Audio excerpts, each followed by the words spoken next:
My name is Ellis Jones. I'm a professor of sociology at College of the Holy Cross. I'm also author of the Better World Shopping Guide and the Better World Handbook. I'd just like to begin by acknowledging a couple of things. First of all, my privilege. I'm white, I'm a man, I grew up in an upper middle class household, heterosexual, was kind of raised Christian light. In essence, I've experienced most of the privileges that we offer in our society, which means I am more blind than most people to the suffering on this planet. I have the most to learn. That's what all that privilege means. It means it's my responsibility to listen. There's been too much of that privilege taken for granted. Capitalism is a system in which economic wealth or capital is used to produce goods for sale, or in other words, to produce new wealth. And there are forms of capitalism in which production and distribution are governed by cartels or monopolies, fixing prices and permitting no competition. American capitalism is quite unique. There never has been a system quite like it in all history. So let's examine the structure of American capitalism. General Motors, for instance, is just a group of people who with their dimes and dollars are producing products for sale.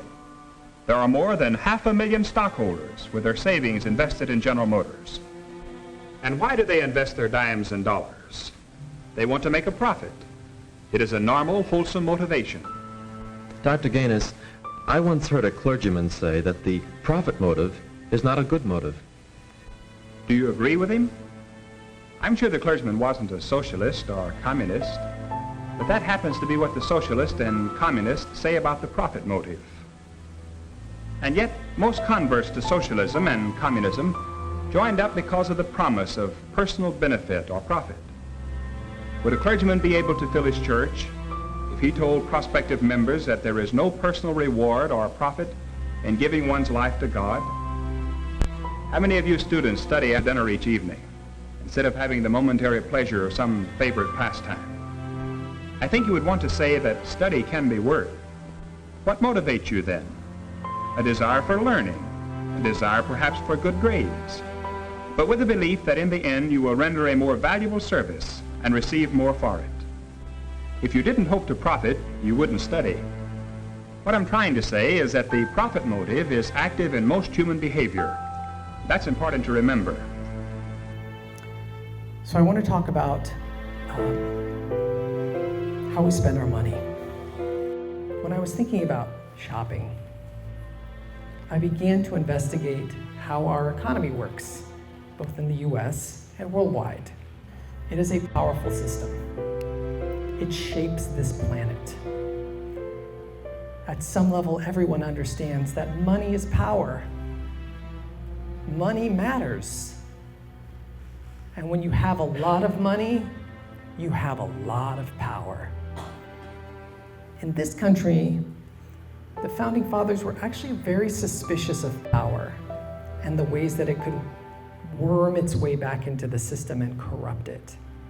So democracy and spreading that power out among the people was the best way, in their eyes, to keep that corruption from happening.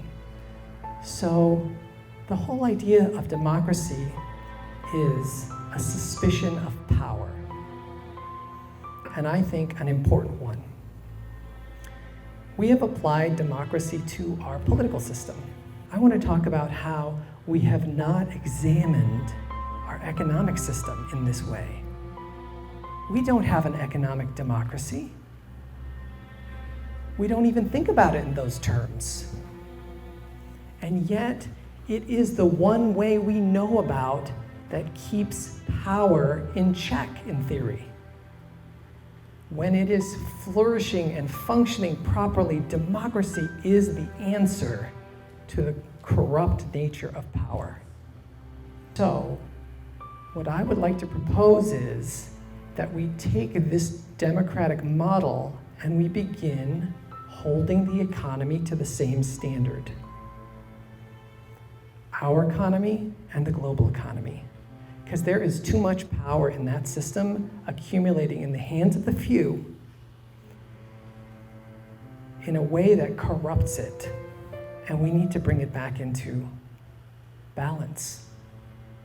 And the way we need to do that is by bringing democracy to the economy. So, when I think about dollars, I essentially think about them as votes. Every dollar is a vote.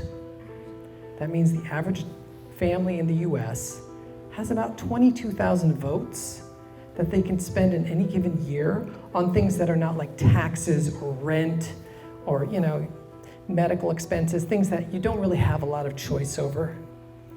The next thing to keep in mind is that, again, we're still here in the US. Today, the US economy is the most powerful economy in the world. And 2/3 of the most powerful economy in the world, it is estimated, is driven exclusively by consumers. This means that the most powerful economy in the world, in the global economy, is essentially driven by us. We don't have 100% of the votes. We have 60 to 70%. But wow, that is a powerful global engine. And that shapes global circumstances. So what's going on in the economy with our votes? Some people have a lot more votes. Is that right? Is that okay? Maybe we need to have some tougher conversations about how many votes you have, because if you have 200,000 times my voice in a democracy, that doesn't seem right. So you can open up some very interesting conversations once you start to hold the economy accountable to democracy, which I think is something almost everybody believes in at some level. I'm going to compare two things that are not exactly comparable. What I'm going to look at here is GNP, which is gross national product, or GDP, gross domestic product.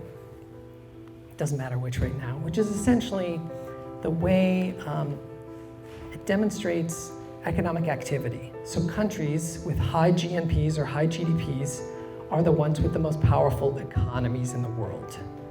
They generate enormous economic activity. And in fact, when we rank countries, how powerful or advanced, or would we like to live there, those kinds of rankings, or who gets to go to the G8 summit and who gets to kind of play these political games, we do this essentially by GDP. If you're at the top of this list, you get to play with the big boys. The second thing I'm going to compare it to is profits, net profits for corporations in any given year. Now, it's a little different. A corporation is not a country. It's like Apple and Exxon. These are just businesses. So it's different. Also, corporations are parts of economies, so some of those dollars are being counted on both things that you're comparing, so the comparison is not great. But what they share is a unit of analysis, which is a dollar. So we measure GDP or GNP, and we measure profits in terms of dollars. This is 2010 World Bank data on GDP around the world compared to the revenues of global corporations. The United States is number one in 2010. Then the Eurozone, European Union, Japan, China, Germany, France. This should all sound very familiar. Oh yeah, these are the powerful countries, right? And you keep going down and down on the 2010 list. 21, Belgium. 22, Poland. 23, Walmart. So Walmart, just below Poland and just above Sweden. And you keep going down the list. 32, Argentina. 33, South Africa. 34, Royal Dutch Shell. That's Shell, the gas station. Shell. ExxonMobil at 35. Then Thailand, United Arab Emirates, British Petroleum. Theoretically, if these corporations declared themselves countries tomorrow, that would be the power of their economies. the things on this planet that hold the most economic power, half of them are corporations in 2010. So let's go to 2015. Let's update. By 2015, 69 are corporations and 31 are countries. That is over 2/3 of the most powerful entities on the planet are now corporations. That is a lot of power in 5 years to displace all of those countries off the list and have only 1/3 of them left. So now we have United States, China, Germany. You see China has moved up. Then we get to 9, Canada, and now 10 is Walmart. Now Walmart, that was 23. In 5 years, they're now 10. Then Spain, Australia, Netherlands, and then you get State Grid and China National Petroleum and Sinopec. Then there's Royal Dutch Shell, there's ExxonMobil, there's Volkswagen, there's Toyota. I see CVS, where you get the drugstore. CVS, the drugstore, is number 43. What? Then AT&T and Total are above Argentina. Verizon is above Finland. Chevron is above Indonesia. Right? This is a serious accumulation of power in 5 years. But see, I want you to get a sense that power is accumulating. This monetary power is moving from the hands of nation states and into the hands of corporations. And if we don't start to think about those corporations as things that need their power held to account, they will bend those countries to their own devices. They will take those democracies and they will bend them because the democracies aren't wielding as much power.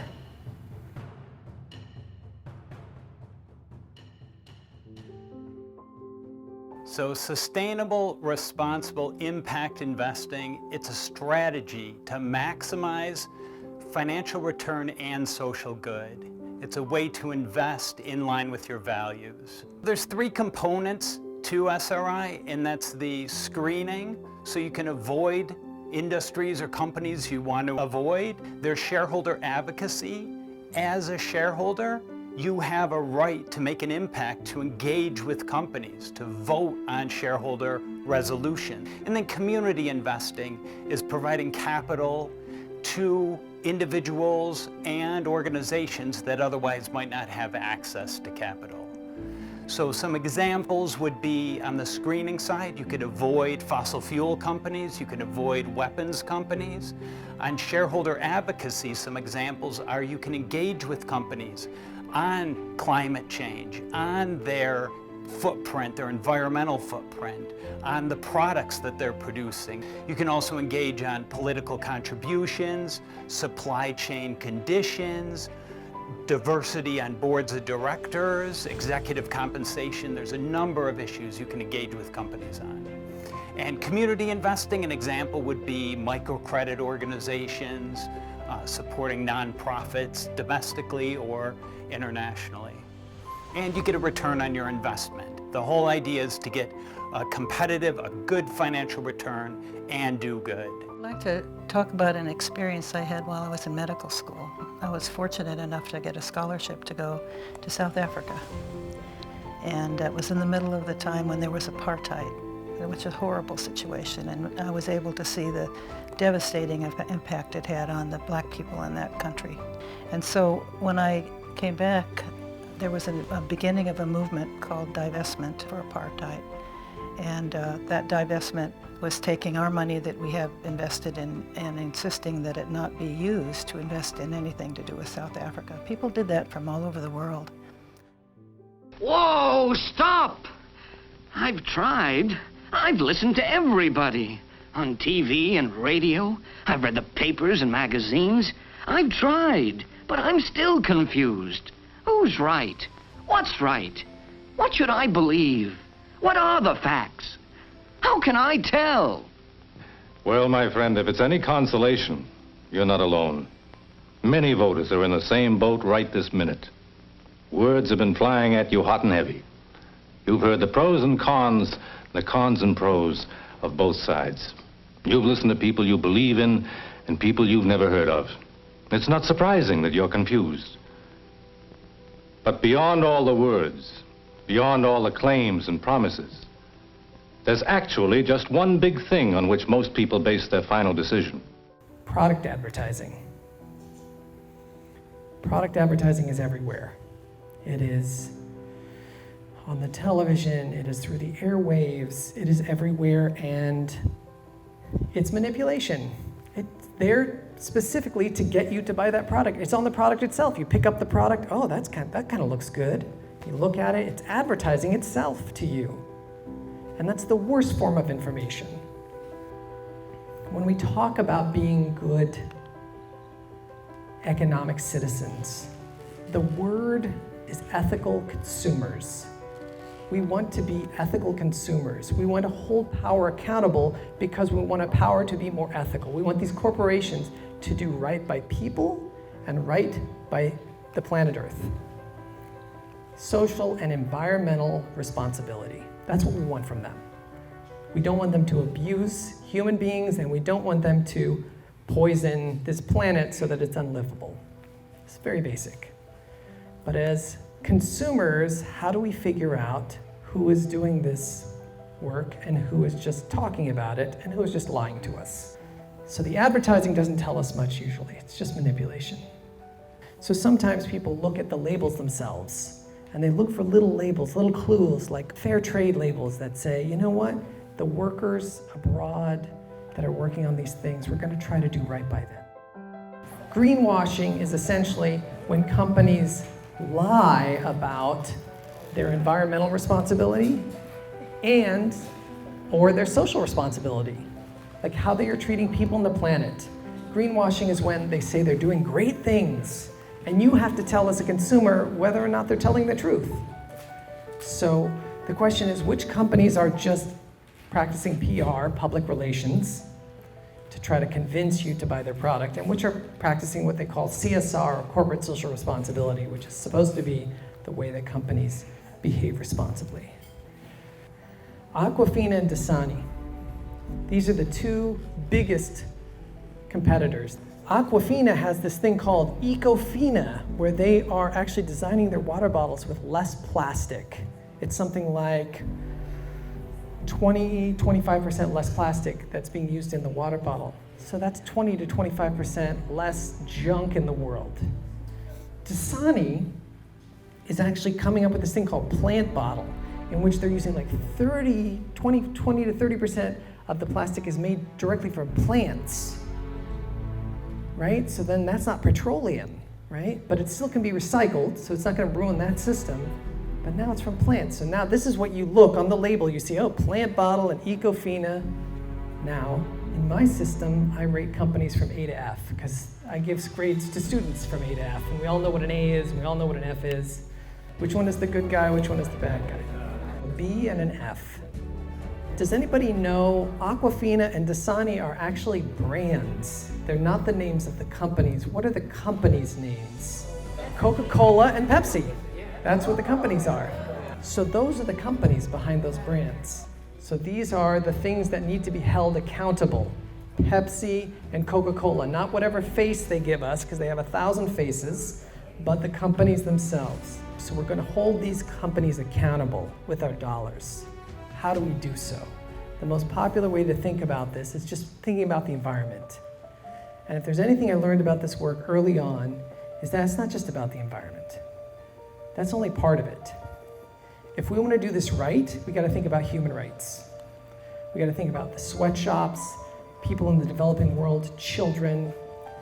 We have to think about the environment. We have serious issues like global warming, pollution, energy, renewable energy, etc. We have to think about animal protection, animal welfare, factory farming, animal habitat and testing, community involvement. We have to think about local business, independent businesses, family farms, growing sustainably at a community level, really empowering communities rather than empowering corporations. And we have to think about social justice, fair wages, issues of racial, sexual, gender discrimination, economic discrimination, health and safety issues, etc. And these are the 5 ways that I think we should hold companies accountable. Do they treat these areas with respect? Do they treat them the way that will help us build a better world holistically? Here's a short list of the data sources. I use about 75 data sources now, and I dig back just over 30 years to get at this data. Let me tell you, this is some of the hardest data to track. If you think it's hard to figure out a politician and their track record and whether or not you should trust them, try it with a corporation. They are doing everything they can to keep this data hidden. And then I generate these charts. This is for clothing. A+ to F. Every now and then in these ranking charts, I will put something on the chart itself that is not a company. Does anybody see what's up there that's not a company? It's used clothing stores. If you really want to be a responsible consumer of clothing, you can't get that at a store. You got to get it secondhand. That is the absolutely most responsible thing to do. By far, better than the best company. This 20 worst list doesn't change very much. 1, 2, and 3 have not changed over time since I started, early 2006, publishing the first book. ExxonMobil has always been the #1 worst company on the planet. ExxonMobil, up until about 10 years ago, was consistently the most profitable company on the planet Earth. Having said that, 10 years ago, they were pushed off of that spot by another company, Apple. And at the time, Apple got a B. It still runs right around that B range, even though it's a huge company.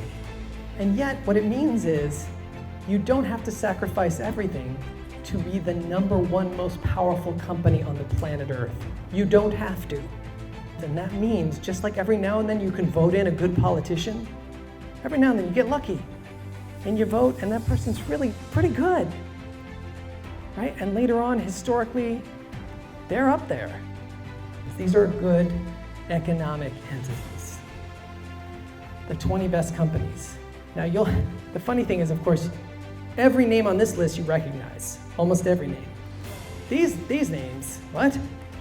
You know, half of them you never even heard of. These are often small companies. What allows them to be so responsible is they keep it small and local, and they don't grow into these huge profit-making machines, because it's not all about profit for them. Sometimes they get big. Method and 7th Generation, Organic Valley, those are all, you can find those in Target now. You can find them in Walmart. And let me tell you, these companies are actually some of the most profitable companies of their size. And in fact, one of the reasons we know this isn't just by tracking profits, but many of these companies are being acquired by those larger companies who have bad track records not because they want to be responsible, but because they see how much profit is being made because they're attracting so many votes. So many of our dollars are starting to go to these companies, trying to support them and saying, you know what, do that with my money, do a little better. Let's try to help a little bit. And it's working. Now, the system is not kind of a clean slate, and so these big companies can still muster quite a bit of power and gobble up the smaller companies. It's never without a cost.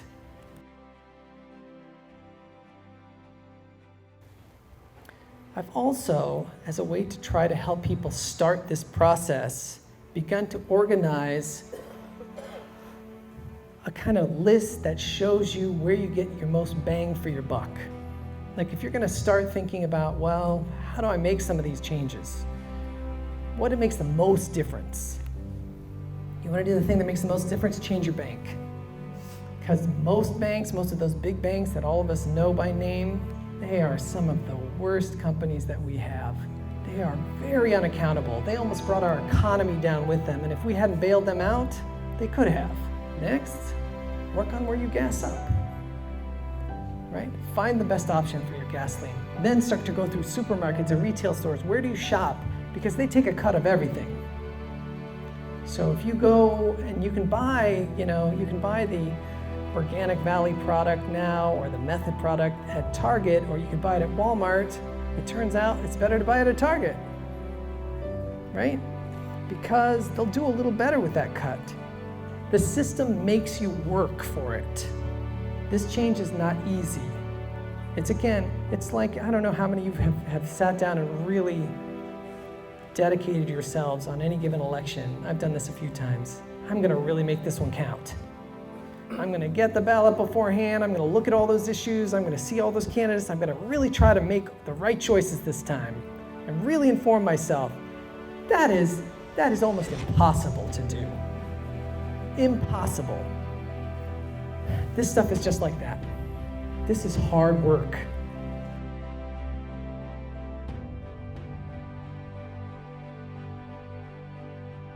Okay, my name is Robin Retmer, and I'm the Chief Operating Officer for Amity Foundation. And I wanted to talk just a little bit about Ellis Jones and the Better World Shopper, and some ways that we here at Amity have made practical application out of the book. We have an awful lot of people who are in our care that have a lot of needs, and we purchase through a lot of various companies. In the last several years, really due to us really paying attention to Ellis Jones's book, we have been able to change a lot of the vendors that we've been working with, so we ensure that they're good vendors and have a high rating. We want to make sure that the vendors that we're using are eco-friendly and socially friendly and fit more with Amity's mission. Some other changes that we've made really through being aware of the book and really being serious about utilizing it, we've made just in the last month some drastic changes, and we're changing banks. The bank that we were using does not have the same values that we do, and we have identified 2 banks who do, that are willing to work with us, and we're very thrilled about it. And again, we can feel like we are making a contribution to what's happening in our world today in terms of climate reality and in terms of social justice and some of those issues. I had an experience where I had my money in a bank that I found out was investing in private prisons. At the time when private prisons were being used to really treat people abusively, and it's still going on today. So I took my money out of that bank and went to another place that I knew was investing their money appropriately, socially responsible. In the shopping guide, I've laid it out so that people get rankings on the one page, right? And then they get a little summary on the other page that highlights, who the good guys and the bad guys are. There's a website that people can go to. Now it has a search capability. It just got overhauled. So you can type in a company and see how good they are or bad they are. There's a smartphone app that's free that people can download, and they can keep it in their pocket. So they don't have to have a book on them at all times. They can pick up their phone, look up the product, find out what their ranking is. Please contact me at any point if you have any questions, and I promise to get back to you.